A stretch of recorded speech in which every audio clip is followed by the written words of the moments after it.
Sa kailaliman na ng gabi, napatingin pa ako sa may orasan pero di pa rin ako makatulog at kasalukuyan ako nakahiga sa may kama. Marahil sa naninibago ako, kaya hindi ko magawang makatulog. 2:00 na ng madaling araw pero dilat pa rin ang aking mga mata. Isa pa ay masyadong malamig ang hangin at di ako sanay sa aircon dahil electric fan lang ang mayroon sa ako sa bahay. Maraan naman ako napabangon. Tulog na kaya siya? Agad pa akong tumayo sa may kinahihigaan ko at marahang lumapit sa pinto at saka ito pinihit at binuksan. Sumilip muna ako sa may labas at wala namang kapansin-pansin doon. Doon ako marahang lumabas at marahan ko rin itong isinara para hindi ako makalikha ng ingay.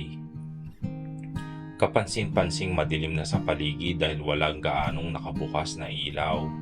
Naglakad pa ako palapit sa may hagdan para silipin ang aking pusa at napangiti naman ako nang makitang natutulog na ito sa may upuan.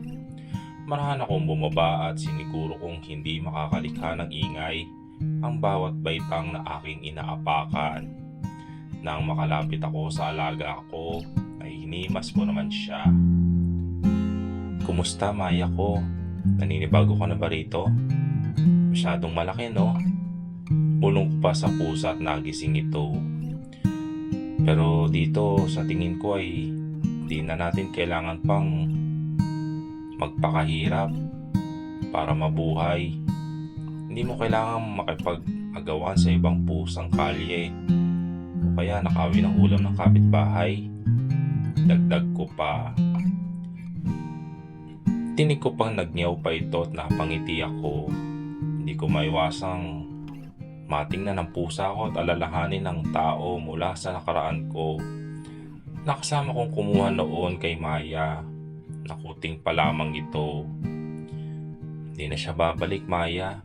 Kaya dito na lang tayo. Sabi ko tumayo na. Doon ako tumalikod at muli nang umakyat sa may hagdan. Muli na ako naglakad pabalik sa silid ko.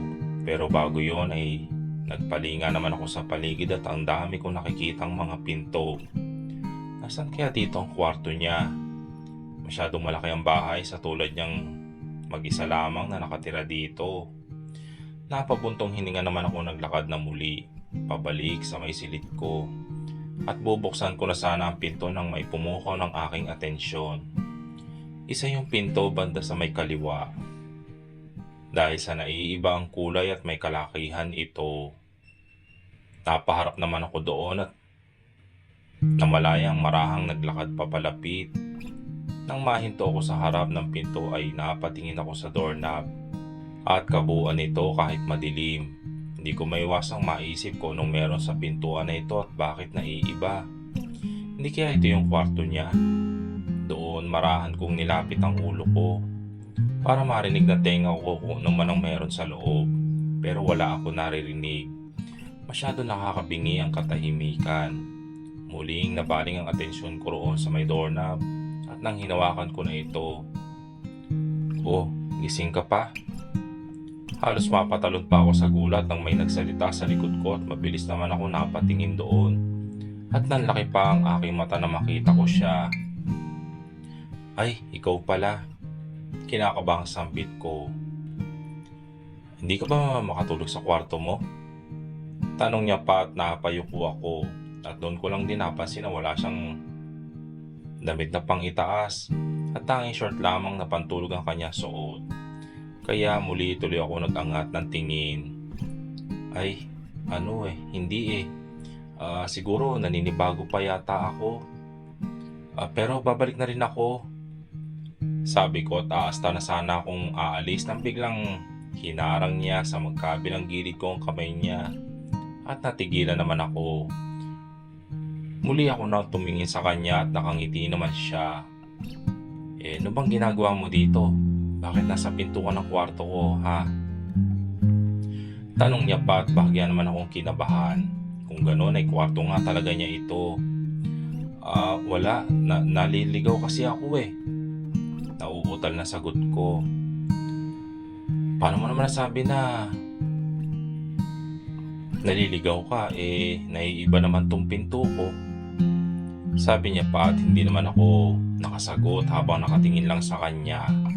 Alam ko namang naiiba pero hindi ko pa rin maiwasang tignan. Wala. Tinitingnan ko lang talaga kasi ang ganda ng pinto eh. Sige na, babalik na ako sa kwarto ko. Sabi ko pa at natigilan ako nang mapansing papalapit ang mukha niya sa akin. At napasandal naman ako sa may pinto. Ano bang ginagawa niya? Pero nagulat ako nang biglaan niyang pinihit ito. Kaya bumukas ito dahil sa nakasandal ako at napapasok tuloy ako sa loob ng kwarto niya. Napansin ko pa na pumasok rin siya at nilak ito. Sandali, ano ang gagawin niya?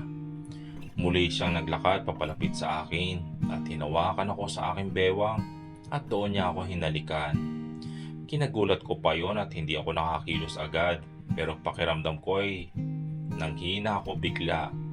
Napapikit naman ako napahawak din sa magkabilang balikat niya habang nilalabanan ang ginagawa niya sa akin.